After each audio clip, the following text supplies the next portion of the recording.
Winter میں یہاں برف پڑ جاتی ہے، جس کی وجہ سے اس کو پاکستان کا منی سوئٹزرلینڈ کہتے ہیں۔ اس درہ میں ریلوے لائن کے ساتھ ساتھ سبی کوئٹہ روڈ N65 بھی بچھی ہوئی ہے۔ آج ہم کوئٹہ سے میری جین ٹنل جانے کے لیے N65 پر سفر کر رہے ہیں۔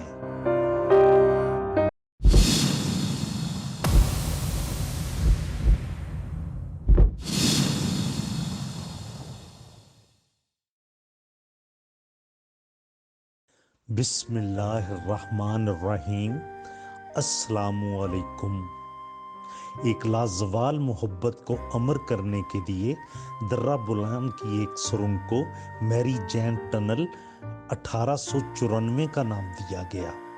سونک پی کے ٹی وی کی آج کی ایپیسوڈ دل کو چھو لینے والی ایک داستان ہے، جس میں ایک انگلش لڑکی میری جین جو ایک ترقی یافتہ ملک چھوڑ کر ہزاروں کلومیٹر دور ایک بیابان علاقہ میں اپنے خاوند کے ساتھ رہنے کو آئی۔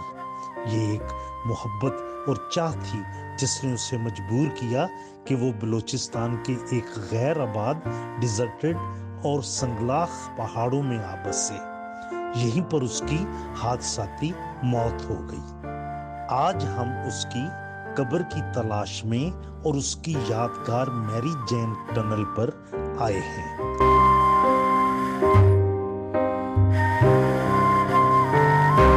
کہانی کچھ یوں ہے کہ فوجی اہمیت کی وجہ سے شکارپور سے قندھار تک ریلوے لائن بچھانے کی اشد ضرورت محسوس کرتے ہوئے انگریز حکومت نے 1879 میں درہ بولان میں کام شروع کر دیا، جس کو آج ML3 کہتے ہیں۔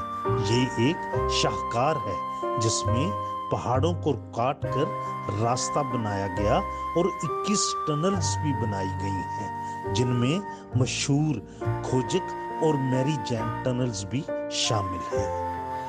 پاکستان میں سب سے زیادہ بلندی پر واقع آپریشنل خوبصورت ریلوے اسٹیشن کولپور بھی اسی لائن پر واقع ہے، جس کی بلندی سطح سمندر سے 5843 فیٹ ہے۔ ونٹر میں یہاں برف پڑ جاتی ہے، جس کی وجہ سے اس کو پاکستان کا منی سوئٹزرلینڈ کہتے ہیں۔ اس درہ میں ریلوے لائن کے ساتھ ساتھ سبی کوئٹہ روڈ N65 بھی بچھی ہوئی ہے۔ آج ہم کوئٹہ سے میری جین ٹنل جانے کے لیے N65 پر سفر کر رہے ہیں۔ یہ ٹنل کوئٹہ سے 40 کلومیٹر جنوب مشرق کی جانب ضلع کھچی میں واقع ہے۔ راستہ میں ضلع مستونگ کا چھوٹا سا ٹاؤن کولپور واقع ہے، جو بہت خوبصورت ہے۔ یہاں پر ہندو آبادی بڑی تعداد میں رہتی ہے، جہاں پر ان کا ایک ٹیمپل گووند دھم بھی ہے۔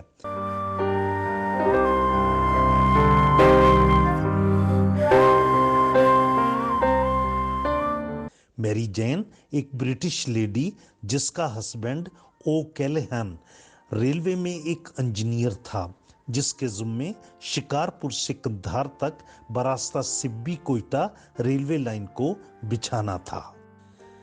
140 سال پہلے بلوچستان اور خاص طور پر اس علاقہ میں سہولتیں بالکل نہیں تھیں، پھر بھی یہ لیڈی اس علاقہ میں قیام پذیر رہی۔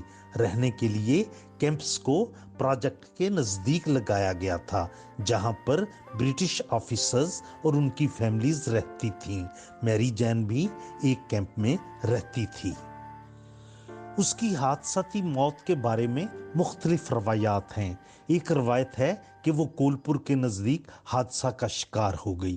کچھ کے مطابق چٹانوں کو توڑنے کے لیے جو ڈائنامائٹ استعمال ہوا، اس بارود کا مواد اسے لگا۔ ایک کہانی یہ بھی ہے کہ ایک پتھر اس کے سر پر لگا، جس سے اس کی موت واقع ہو گئی۔ انگلینڈ دور ہونے کی وجہ اور ٹرانسپورٹیشن کی سہولت نہ ہونے کی وجہ سے میری جین کو وہیں پہاڑ پر دفنا دیا گیا۔ ہم نے قبر کو ڈھونڈا ڈھونڈنے کی کوشش کی، لیکن 130 سال گزرنے کے بعد موسموں کی شدت، موسلادھار بارشوں اور پہاڑی تودوں کے گرنے کی وجہ سے قبر کا نشان نہیں ملا۔ برٹش ریلوے حکام نے کوئٹہ کی طرف سے دوسری ٹنل کو میری جین کا نام دے کر اس محبت کی داستان کو ہمیشہ کے لیے امر کر دیا۔ امید ہے سونک پی کے ٹی وی کی طرف سے یہ ایپیسوڈ آپ کو پسند آئی ہوگی۔ شکریہ، اللہ حافظ۔